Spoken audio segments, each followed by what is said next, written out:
দেখতে দেখতে দিদির আশীর্বাদের দিনটাও চলে এলো। 24 তারিখে ছিল দিদির আশীর্বাদ। সকালবেলা ওখানে মা গোছগাছ শুরু করে দিয়েছে, আর দিদি সাজা গোজা কমপ্লিট হয়ে যাওয়ার পর ও আমাদেরকে দেখাতে এসেছে যে ওকে কেমন লাগছে।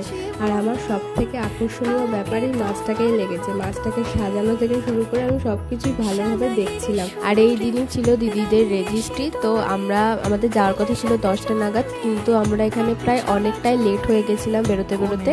এখন আমরা রেজিস্ট্রি অফিসের ওখানে যাচ্ছি। আর দেখতে দেখতে দিদির বিয়ের দিনে এগিয়ে আসছে। ছোটবেলায় ভাবতাম দুজনে যে বিয়েতে কি পরবো কি না পরবো, আর দেখতে দেখতে সেই দিনটাও চলে আসছে। আপনি বলুন মনোজিৎ তানিশা হালদারকে আপনার স্ত্রী হিসাবে, মনোজিৎ হালদারকে আপনার স্বামী হিসাবে গ্রহণ করে। হ্যাঁ, 3 জন চাকরি শুনলেন আপনারা।